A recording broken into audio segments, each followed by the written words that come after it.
لله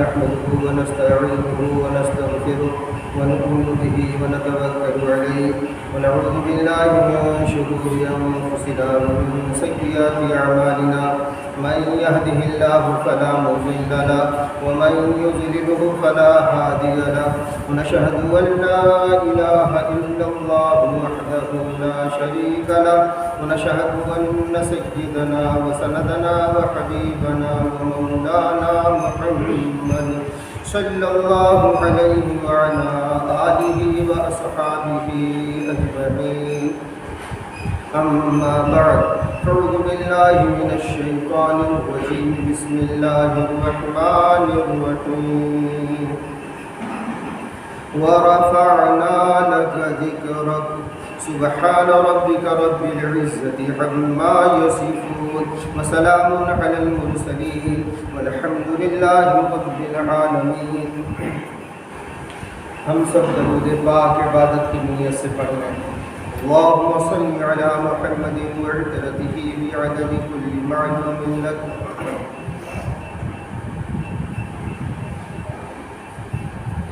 خدا شاہد ہے، خدا شاہد ہے، ہم سارے جہاں پر حکمراں ہوتے.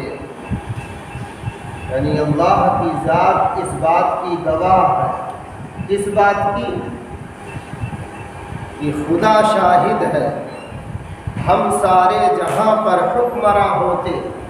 رسول پاک کی سنت اگر اپنا چلن ہوتا، جو مسلمان حضرت نبی پاک صلی اللہ علیہ وسلم کا چلن اپنائے گا، آپ کا طور طریق اپنائے گا، انشاءاللہ وہ دنیا میں کہیں کبھی ذلیل نہیں ہوگا.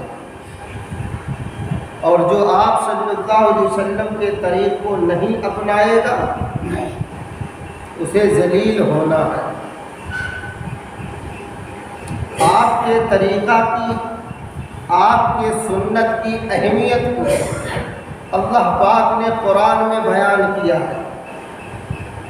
قُلْ إِن كُنتُمْ تُحِبُّونَ اللَّهَ فَاتَّبِعُونِي يُحْبِبْكُمُ اللَّهُ. اے میرے محبوب، آپ کہیے اگر تم اللہ سے محبت کرتے ہو تو فَاتَّبِعُونِي، میری اتباع کرو، یعنی نبی کی مانو.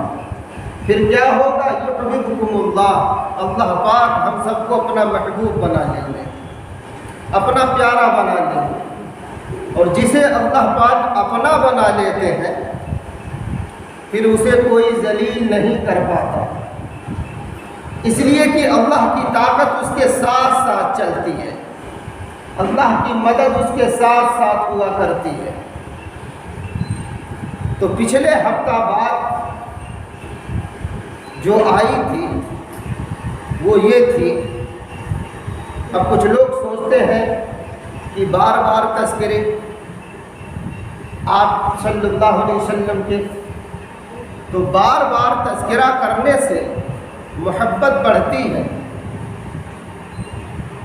اور نئی نئی باتیں پھر سامنے آیا کرتی ہیں.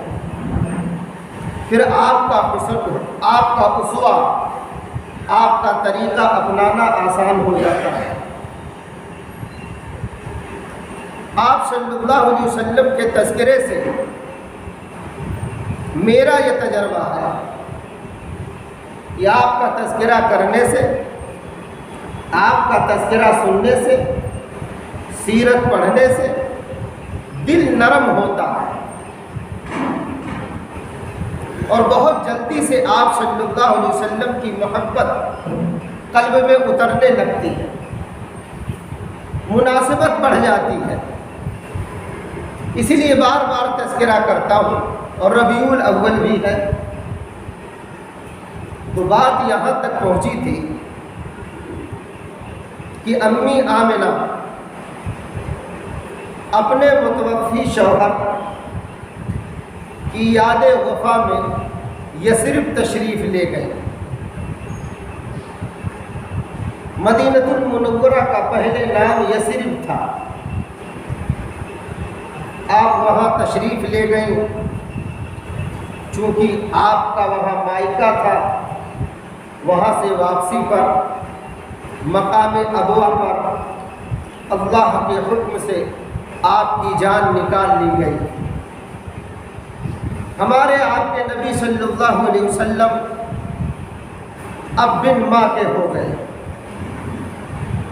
باپ تو پہلے ہی چلے گئے تھے، اماں بھی رخصت ہو گئی۔ آپ جب مکہ پہنچے تو آپ کو ہر طرف سے اداسی لگ رہی تھی۔ خواجہ عبد المطلب آپ کے لیے بہت بے قرار رہتے تھے۔ سیرت کی کتاب میں یہاں تک لکھا ہے کہ آپ کے متعلق خواجہ عبد المطلب کا قلب جتنا رقیق تھا، جتنا نرم تھا، اتنا اپنی صلبی اولاد کے لیے نہیں تھا۔ چونکہ آپ خاندان قریش کے سردار تھے تو اکثر بیشتر ان کی نشست کعبۃ اللہ کے اندر ہوا کرتی تھی، تو کعبہ کے سائے میں خاندان قریش کے لوگ اپنے سردار کو بیٹھنے کے لیے اکثر چادر وغیرہ، قالین وغیرہ بچھا دیتے تھے۔ ایک نشاندہی ہو جاتی ہے کہ یہ بڑے کے بیٹھنے کی جگہ ہے، اور اس کے ارد گرد ان کی اولادیں یا اور قریش کے لوگ آ کے بیٹھتے تھے۔ آپ اکثر اسی فرش پہ جا کے بیٹھ جاتے تھے جو فرش خواجہ عبد المطلب کے لیے بچھا رہتا تھا۔ اچھے اچھے لوگوں کو ہمت نہیں ہوتی تھی کہ اس فرش پر بیٹھ جائیں، چونکہ سردار کا فرش ہوتا تھا، اس لیے اس کے برابر بیٹھنا یہ بہت ہی بے ادبی اور گستاخی سمجھی جاتی تھی۔ تو آپ اکثر جا کے جب بیٹھتے تو آپ کے چچا میں سے کوئی نہ کوئی جلدی سے اٹھ کے آپ کو فرش سے اتارتا تھا، تو خواجہ عبد المطلب منع فرماتے تھے کہ نہ اتارو انہیں، یہ بڑی شان کا بچہ ہے، سبحان اللہ، ان کی بڑی نرالی، بڑی البیلی شان ہے۔ گویا اس بات کا اشارہ دیتے تھے کہ اے میرے بیٹو، اے میرے خاندان کے لوگوں، اس بچے کو پہچانو، یہ ہے کیا؟ اس کے چال چلن سے، اس کے رہن سہن سے، اس کے بچپنے سے ہی تم سبق سیکھو۔ آپ کی اس طرح قدر و منزلت اس خاندان میں تھی، خواجہ عبد المطلب کے سامنے تھی، اور دنیا دیکھ رہی تھی۔ آپ اپنے دادا کے سائے میں پرورش پا رہے تھے۔ یہ آپ کی عمر 8 سال کی ہوئی، اجمالی تاریخ، لیکن تفصیلی تاریخ یہ ہے کہ آپ 8 سال 2 مہینہ 10 دن کے جب ہوئے تو اللہ کا حکم آ گیا کہ اب ان کے دادا کو بھی اٹھاؤ دنیا سے۔ لیکن مرنے سے پہلے دادا جان نے خواجہ ابو طالب کو بلایا اور کہا، بیٹا، عبداللہ تمہاری ماں جایا تھا، جس ماں سے تم ہو اسی سے وہ۔ میں بہتر سمجھتا ہوں کہ عبداللہ کے در یتیم کو تمہارے حوالے کر کے جاؤ، اس لیے میرے بعد پرورش تم کرنا، اور پرورش میں کوئی کوتاہی نہ چھوڑنا۔ انہوں نے وعدہ کیا اور سر پہ ہاتھ پھیرا۔ بہرحال وقت رخصت آ گیا، دادا جان رخصت ہو گئے۔ اب آپ دوسری موت دیکھ رہے ہیں اور دنیا والوں کو رشتے کا مقام بتا رہے ہیں. ادھر ماں کے لیے تڑپ رہے تھے مقام ابوا میں، اب آج دادا جان کے لیے تڑپ رہے ہیں. تاریخ میں لکھا ہے جس وقت دادا جان کی چارپائی کا جنازہ گھر سے نکلا ہے تو آپ چارپائی پکڑتے ہوئے اور روتے ہوئے جا رہے تھے اور دادا دادا کرتے جا رہے تھے کہ اب کیا بنے گا. جس وقت خواجہ عبد المطلب کو قبر کے حوالے کیا جا رہا تھا آپ براہ راست دیکھ رہے تھے، آپ کا دل دادا کے لیے تڑپ رہا تھا. وہ دادا جو اپنے پوتے کو ایک پل اپنی نگاہ سے رخصت نہیں ہونے دیتے تھے، آج وہ دادا خاک تلے دبائے جا رہے ہیں. سوچئے قلب محمدی پر کیا گزری ہوگی صلی اللہ علیہ وسلم.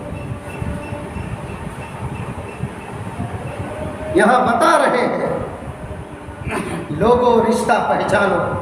تبھی تو آپ نے کہا لا يدخل الجنت قاطع، رشتہ قطع کرنے والا، رشتہ توڑنے والا جنت میں نہیں جائے گا. آج ہمارے آپ کے گھروں میں بھی دادا ہے. ذرا دیکھیں ہم لوگ اپنے دادا کی کتنی قدر کرتے ہیں، دادا کے لیے کتنا تڑپتے ہیں. ارے وہ ہمارے تمہارے باپ کا باپ ہے، لیکن ہائے افسوس دادے کی کھانسی بھی برداشت نہیں، باپ کی کھانسی برداشت نہیں. اور بچہ کہہ رہا کیا ہر دم ڈھک ڈھک لگایا، واہ جیسے انہیں کھانسی ہی نہیں آتی. مسلمان اتنا کہاں سے گستاخ ہو گیا، اتنا بے ادب بے غیرت ہو گیا کہ اپنے بڑوں تک کو پہچاننا چھوڑ دیا. جب سگے رشتوں کو ہم نے پہچاننا چھوڑ دیا تو امت کے دکھ درد کو کیسے پہچانیں گے؟ مسلمانوں کی بگڑی کیسے سدھاریں گے؟ ان کے لیے آنسو کیسے بہائیں گے؟ نبی کریم صلی اللہ علیہ وسلم اپنے دادا کے لیے آنسو بہا کے امت کو یہ سبق دے رہے ہیں کہ رشتہ پہچانو، خاندان پہچانو، لوگوں کو پہچانو. بہرحال آپ کی پرورش اب خواجہ ابو طالب کر رہے ہیں. آپ پروان چڑھ رہے ہیں.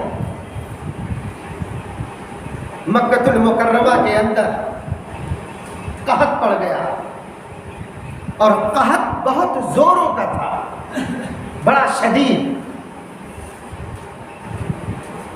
بھوک پیاس سے کتنے مرنے لگے تھے.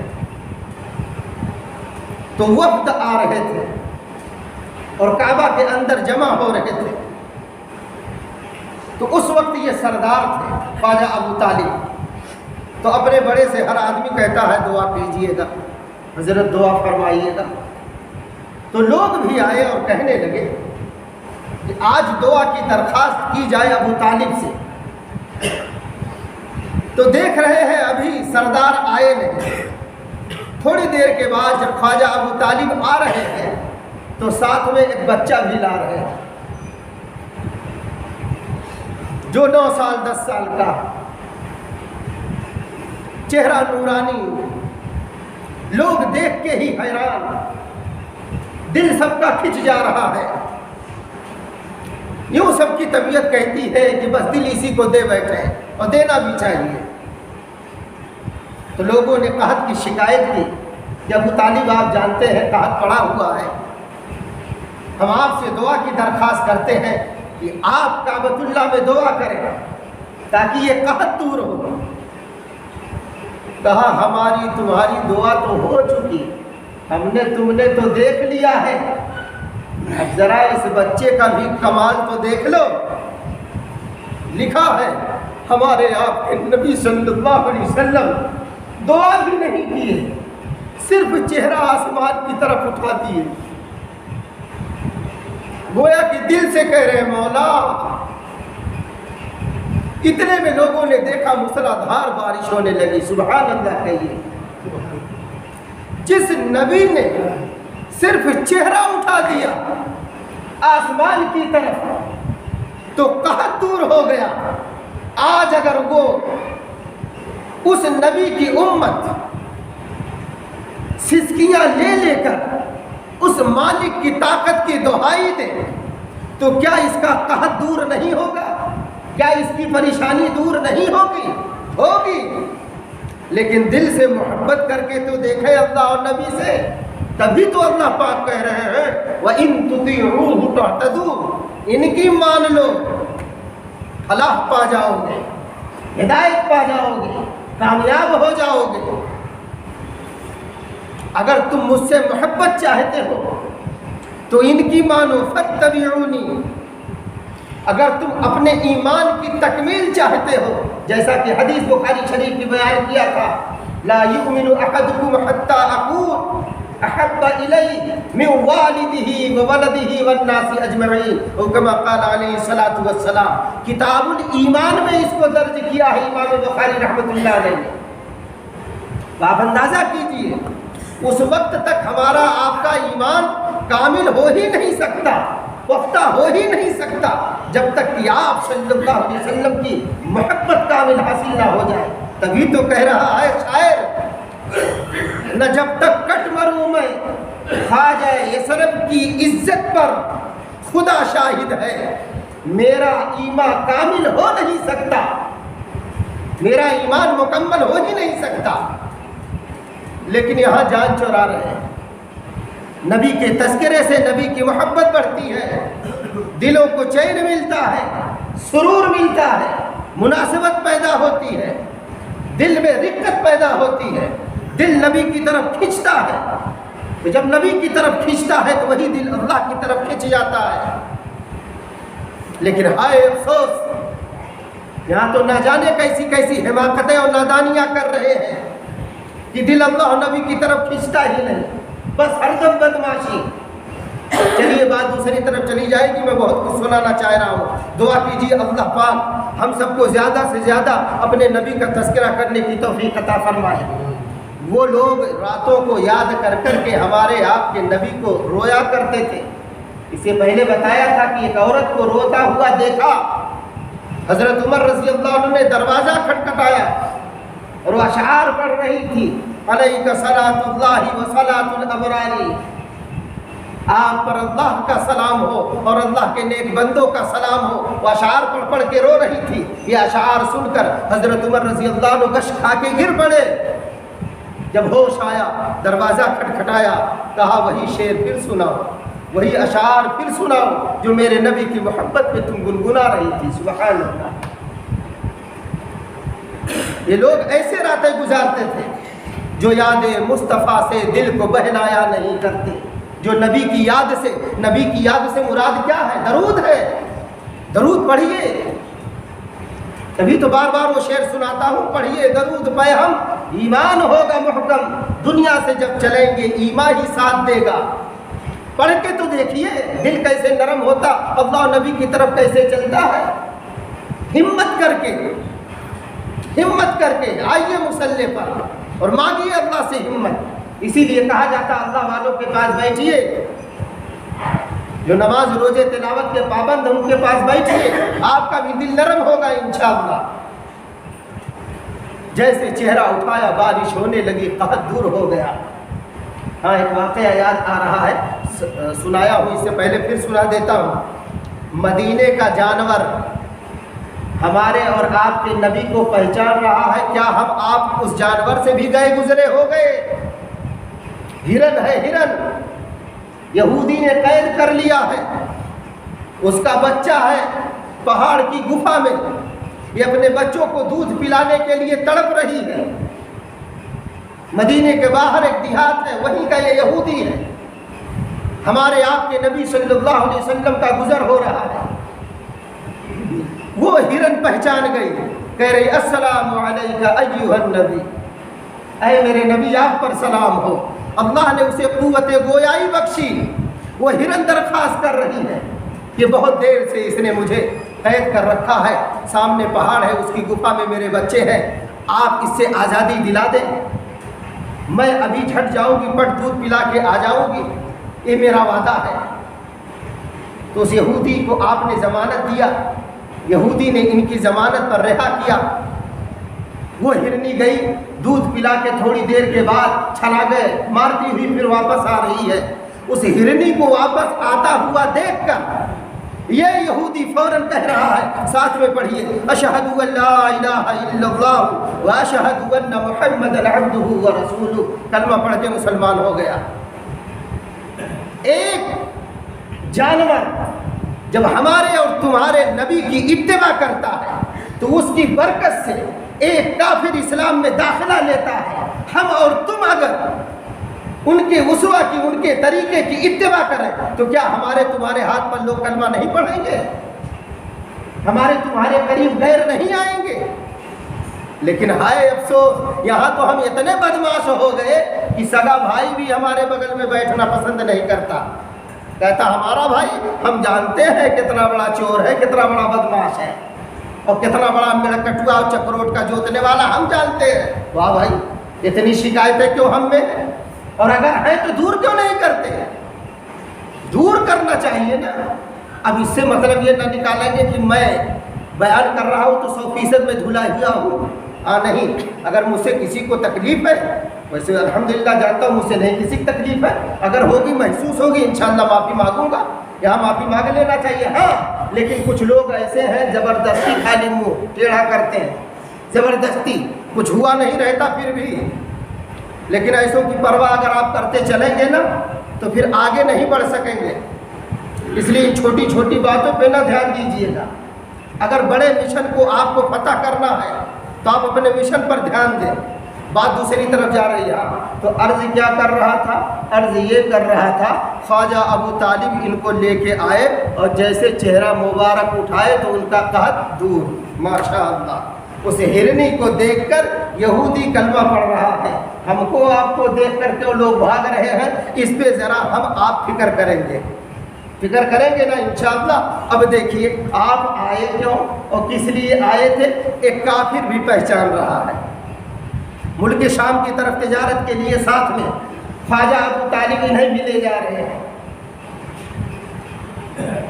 12-13 سال یا کچھ عمر ہے اس طرح کی آپ صلی اللہ علیہ وسلم کی۔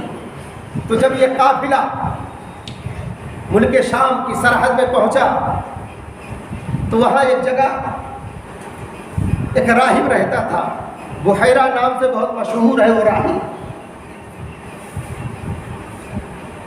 تو وہ روز آنا اپنے گرجے کی چھت پہ چڑھ کے انتظار کرتا تھا کہ ایک دن وہ قافلہ آئے گا، ادھر سے گزرے گا، اور اس میں وہ پیغمبر ہوگا جو آخر الزمان ہے، اس سے مجھے ملاقات کرنی ہے۔ اور اس کو آثار وغیرہ سے معلوم ہو گئے تھے، اپنے کتب وغیرہ سے پڑھ کے اسے سمجھ میں آ گئی تھی بات۔ بہرحال ایک دن وہ قافلہ جیسے پہنچا، بات تھوڑا مختصر کر رہا ہوں، تو یہ راہب پہنچا، کہا کہ آپ حضرات کی ہمارے یہاں دعوت ہے، تو کہا ٹھیک ہے۔ تو گرجے کے لوگ بھی پریشان تھے کہ یہ قافلہ تو اکثر یہاں سے گزرا ہے، یہ کبھی دعوت نہیں کیے، آج کیا وجہ ہے یہ دعوت کر رہے ہیں؟ تو کہا خاموش رہو، بعد میں بتاتا ہوں۔ اس کے بعد جب پلیٹ وغیرہ لگی، دسترخوان بچھ گیا، تو وہ بحیرہ راہب پوچھ رہا ہے، ارے آپ میں سے کوئی ایسا بندہ ہے جو چھوٹ گیا ہے؟ کہا نہیں، ہمارے قافلے کے تو سارے حضرات آ گئے ہیں، ہاں ایک نوجوان ہے جس کو ہم اپنے سامان کی رکھوالی کے لیے چھوڑ دیے ہیں۔ تو کہا کہ ارے بھائی، جس کے لیے میں دعوت کیا ہوں وہی غیر حاضر ہے۔ تو کہا کیا مطلب؟ کہا بلائیے ان کو۔ بلائے تو جس طرف ان کو بیٹھنے کے لیے بنایا تھا بیٹھک، جب یہ بیٹھے تو وہاں دھوپ تھی، تو مدنی کریم صلی اللہ علیہ وسلم جیسے بیٹھے تو وہ درخت فوراً جھک گیا، یعنی سایہ کیا۔ کہو سبحان اللہ، وہ سایہ کر رہا، مشکات شریف کی سب روایت بیان کر رہا، وہ سایہ کیا۔ جب سایہ کیا تو سب لوگ حیران۔ بحیرہ راہب مدنی کریم صلی اللہ علیہ وسلم کا ہاتھ پکڑ کے اور ہوا میں لہرا کے کہہ رہا، جانتے ہو یہ کون ہے؟ ھذا سید العالمین، ھذا رحمت للعالمین، ارے یہ سب کا سردار ہے، یہ رحمت للعالمین بن کے آیا ہے، یہ نبیوں کا نبی ہے، اماموں کا امام ہے، سرداروں کا سردار ہے، یہ انبیاء و رسول سب کا سردار ہے، تم اسے پہچانتے نہیں؟ کہا آپ نے کیسے پہچانا؟ کہا بات یہ ہے، میں اپنے گرجے کے چھت پہ تھا، جس وقت آپ کا قافلہ میری سرحد میں آیا تو اس وقت جتنے درخت ہیں اور جتنے یہ پتھر ہیں یہ سب جھک جھک کے یہ سلامی پیش کر رہے تھے، السلام علیکہ ایھا النبی، السلام علیکہ ایھا النبی، کہو سبحان اللہ، یہ سارے سلامی پیش کر رہے تھے۔ میں سمجھ گیا اسی قافلے میں رحمت للعالمین ہے، سید العالمین ہے، اسی لیے میں اتر کے آیا اور آپ حضرات کی دعوت کیا۔